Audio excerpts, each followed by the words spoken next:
Salut à tous, j'ai beaucoup de plaisir à vous retrouver pour cette deuxième partie de saison sur mongr.fr. Pour démarrer cette nouvelle série de reportages, je vous retrouve ici dans le Cantal, en région Rhône-Alpes-Auvergne, à la rencontre du volcan le plus important d'Europe. Je suis sur le GR400, un itinéraire de grande randonnée, imaginé sur le principe de 5 boucles entrelacées, chacune d'elles nous faisant découvrir une vallée des monts cantaliens. Pendant 4 jours, nous allons naviguer ensemble au fil de ces vallées et réaliser l'ascension de 2 des plus importants sommets du département. Suivez-moi pendant 4 jours sur la piste des volcans sur le GR400.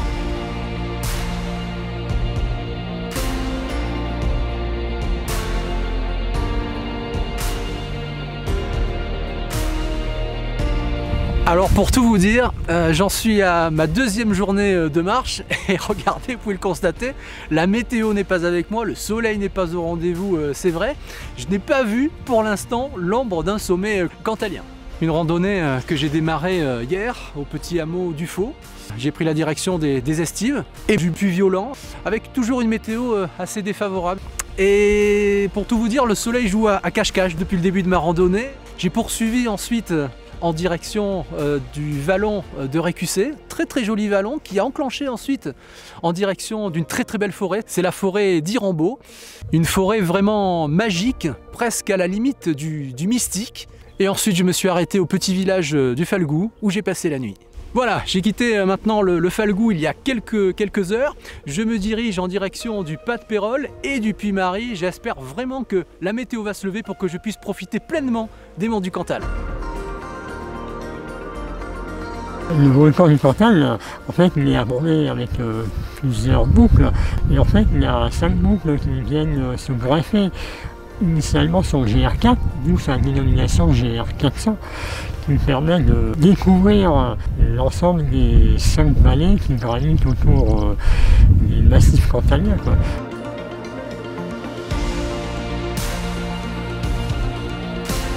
L'un des bons plans sur ce GR400, c'est de réserver votre nuit ici.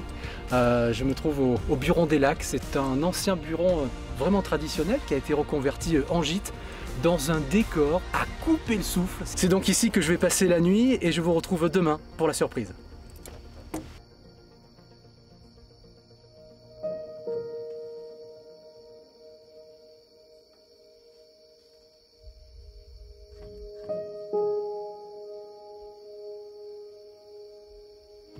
Bon et voilà les amis, la surprise elle est là.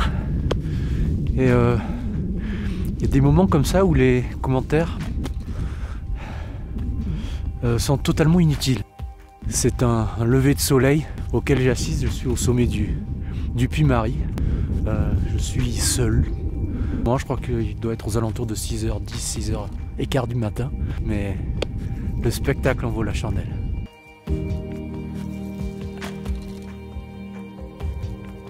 Le début, c'est peut-être de rappeler en fait que le Cantal est un des édifices volcaniques les plus grands d'Europe. En fait, il faut avoir l'œil aiguisé au volcanisme pour comprendre qu'est-ce qui fait que c'est un volcan. Tout ça pour expliquer en fait que c'est complexe. Dans le centre, on a toutes ces montagnes qui, en fait, si on les suit du bout du doigt, forment un cercle qui correspond grosso modo à ces anciens cratères au centre du grand cône volcanique du Cantal.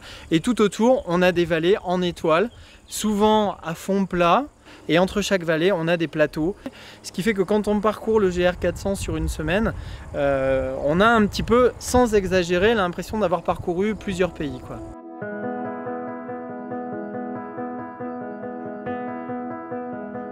Je pense qu'un des atouts de notre point, c'est d'offrir de la haute montagne dans un paysage a priori qu'on aurait plutôt voué à des montagnes beaucoup plus douces, beaucoup plus faciles d'abord. On aurait tendance à classer le massif central dans les montagnes à vaches. Et en fait, on s'aperçoit qu'une fois qu'on est sur place, que les montagnes à vaches offrent un terrain de jeu qui, à mon avis, mérite largement le détour. Puy-Griou, ça y est, c'est le dernier des puits pour cette journée. Très sportif, hein, si vous voulez vraiment venir jusqu'au sommet. J'arrive de là-bas, en fait. J'arrive du Puy-Marie. C'était mon point de départ ce matin. C'est un très beau parcours, un paysage panoramique absolument sublime tout au long de cette journée. Je vais marquer une petite pause et direction le Lioran pour terminer cette étape. Le GR400, c'est un vrai GR de montagne. Le Cantal, c'est une vieille montagne, hein, mais c'est une montagne. Donc sur le GR400, tu as vraiment des passages assez montagneux où tu es dans du sec, tu es dans du raid, des passages un peu techniques avec même 2-3 barreaux de via ferrate. Et puis tu as des côtés très roulants, des lignes de crête qui sont très accessibles, que en rando avec ton sac, tu les sens, voilà, ça se déroule très bien. Donc une terre très confortable à marcher. Et puis des côtés plus rocheux, et voilà, donc la variété. Le GR400, moi je dirais le mot c'est variété. Et Franck, ouais. Tu pars au Plomb du Cantal. Ouais. On est sur une de mes sections préférées du GR. C'est vrai. Et ce que je te propose, je t'emmène, on part tous les deux ce matin et on partage ce bon moment ensemble.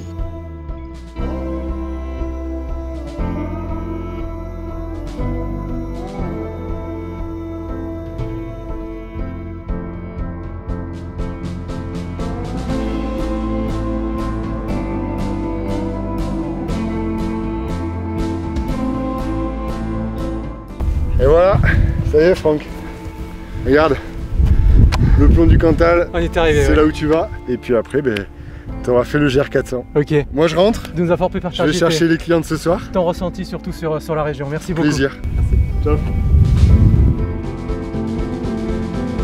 Et bien ça y est, j'y suis, c'est le point culminant du département du Cantal, c'est le Plomb du Cantal.